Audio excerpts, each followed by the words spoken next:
Kita tahu ada dua hukum Kirchhoff.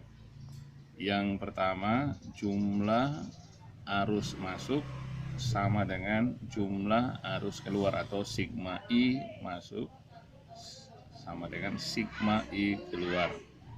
Pengertian masuk itu adalah menuju titik simpul. Misalnya pada gambar ini yang mengarah ke titik ini, misalkan seperti ini. Nah, sedangkan yang keluar tentu yang meninggalkan titik tersebut. Kemudian hukum kedua adalah jumlah KGR dan jumlah penurunan tegangan untuk satu rangkaian tertutup, atau kita sebut namanya loop, adalah sama dengan 0. Misalnya kalau kita ambil dari sini, putar satu putaran, ya terserah putarannya dari mana, itu jumlahnya adalah sama dengan 0. Kalau tidak satu loop, kita sebut namanya tegangan. Nah, misalkan ada persoalan seperti ini. Nah, untuk menyelesaikan ini, langkah awalnya kita beri nama dulu. Misalnya titik ini titik A, titik B, titik C, titik D, titik E, dan titik F.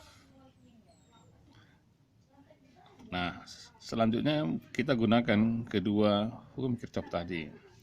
Nah, untuk mudahnya, ini kita buat arah putar arusnya demikian, searah jarum jam. Kita sebut namanya misalkan I1. Sedangkan untuk loop yang kedua ini, kita sebut I2. Kita ulangi, I1 maksudnya dari A ke B, ke E, ke F, ke A. Sedangkan I2 dari B ke C, ke D, ke E, ke B. Sehingga nanti pada rangkaian R2 atau BE ada dua arus.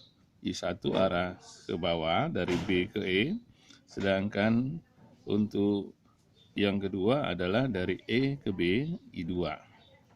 Nah, kita terapkanlah hukum Kirchhoff kedua tadi. Misalnya kita pilih titik atau loop A, B, E, F, A. Ya, dari A ke B, ke E, ke F, ke A. Kita terapkan hukum kedua tadi, yang ini. Nah, sigma E kita lihat, ingat yang panjang ini adalah positif, yang pendek negatif. Berarti E1. Nah, kita terus cari KGL, tidak ada. Kemudian arus, jumlah arus. Nah, ini dalam hal ini I1. I1, hambatan yang ada adalah R2 dan R3. Boleh kita satukan langsung, R1 dan R3. Maaf, R2 dan R3. Nah, tetapi kita ingat pada rangkaian R2 tadi ada arus I2 yang arahnya berlawanan dengan pembacaan kita. Berarti ini kurang I2 kali R2. Itulah yang harus sama dengan 0. Nah, sebaliknya juga bisa kita buat untuk loop yang kedua. Dari B ke C, kemudian ke D, ke E, ke B. Nah, ini terserah pemilihan kita tadi, kita upayakan searah jarum jam biar lebih mudah. Nah, kalau ini kita gunakan nanti, kita akan lihat dari B dulu ya, dari B. Nah, kita telusuri, kita jumpa yang panjang. Ingat tadi yang panjang positif, berarti positif E2. Ya, seterusnya habis. Nah, kemudian harus di rangkaian ini tadi ada arus, namanya I2. Ya, karena ini tadi searah pembacaan kita sebut I2. Hambatan yang dilewatinya adalah R1 dan R2. Nah, tetapi kita ingat kembali, pada R2 tadi ada I1, arahnya berlawanan dengan pembacaan kita. Kita baca B, C, D, E, B. Sedangkan I1 tadi dari B ke E. Berarti berlawanan, sehingga I1 kali R2. Nah, kedua persamaan inilah nanti kita substitusi atau eliminasi, sehingga kita akan peroleh arus pada rangkaian tersebut. Nah, selanjutnya ketika ditanya berapakah tegangan, misalnya V